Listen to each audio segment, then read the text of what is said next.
चमत्कार अपनी लिखी हुई पुस्तक पैगंबर हजरात कुरान और बाइबिल के हवाले से शेखुल अंबिया नजीउल्लाह हजरत नूह अलैहिस्सलाम की चर्चा चल रही है।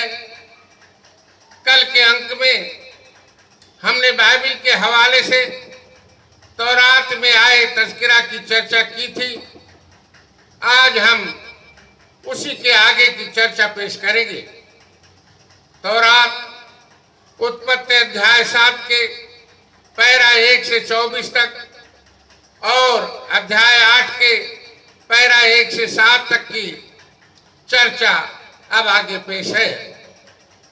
और यहोवा ने नूह से कहा, तो अपने सारे घराने समेत जहाज में बैठ जा, क्योंकि मैंने आसमान के लोगों में से केवल तुझी को अपनी दृष्टि में धर्मी पाया है।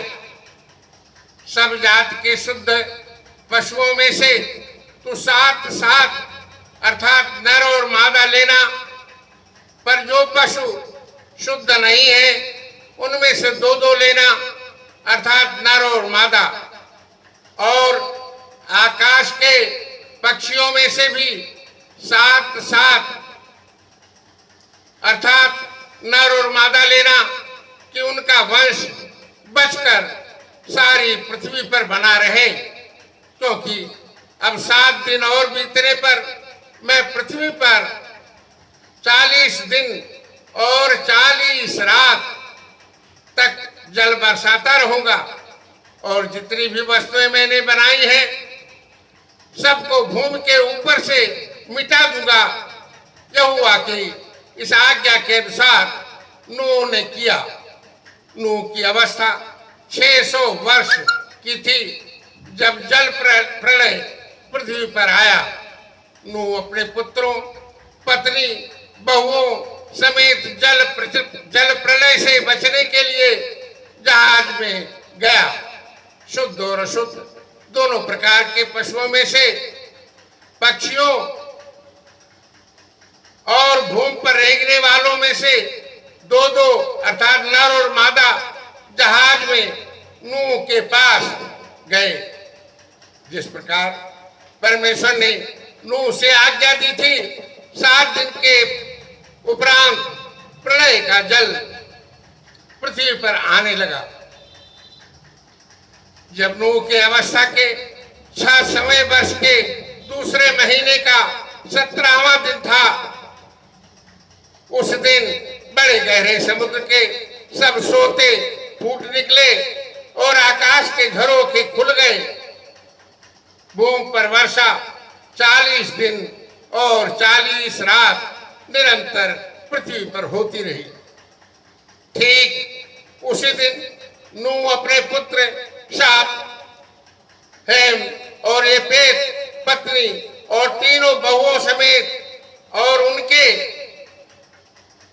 संग एक जात के सब बरेले पशु और एक जात के सब घरेलू पशु और एक जात के सब पृथ्वी पर रेंगने वाले और एक जात के सब उड़ने वाले पृथ्वी जहाज में गए।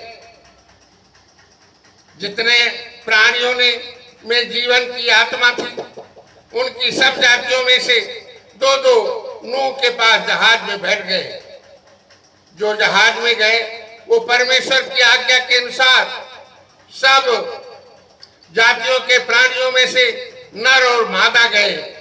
तब यहोवा ने उसका द्वार बंद कर दिया और पृथ्वी पर 40 दिन और 40 रात प्रलय होता रहा और पानी बहुतायत ले गया और पानी का बलबला उठा, जिससे जहाज ऊपर और ऊपर उठने लगा और वह पृथ्वी पर से ऊंचा उठ गया।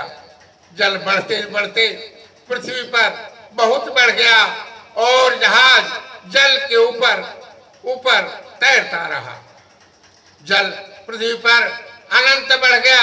यहाँ तक की सारी पृथ्वी पर जितने बड़े बड़े पहाड़ थे सब डूब गए। जल तो 15 हाथ इन पहाड़ों से और बढ़ गया, ऊपर बढ़ गया। सारे पहाड़ पृथ्वी डूब गए। क्या पक्षी, क्या घरेलू पशु, क्या बनेले पशु, पृथ्वी पर चलने वाले सारे प्राणी, जितने जंतु पृथ्वी में बहुतायत से भर गए थे, वे सब के सब मनुष्य सहित मारे गए। जो जो स्थल पर थे उनमें से जितनों के नथनों में जीवन श्वास था, सब के सब मर मिटे। और क्या मनुष्य, क्या पशु, क्या रेंगने वाले जंतु, क्या आकाश के पक्षी जो भूमि पर थे, सो सब पृथ्वी पर से मिट गए। केवल नूह और जितने उसके संग जहाज में थे वही बचे।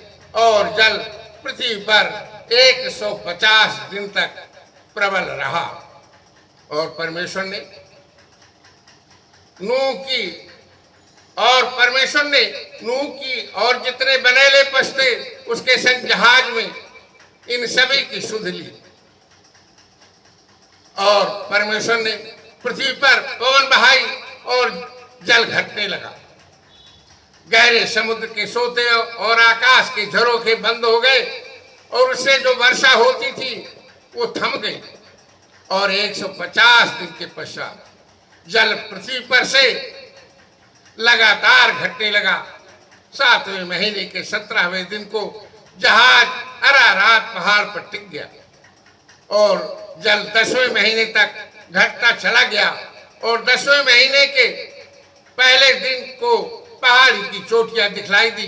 फिर ऐसा हुआ कि 40 दिन के पश्चात नूह ने अपने बनाए हुए जहाज की खिड़की को खोलकर एक कौवा उड़ा दिया।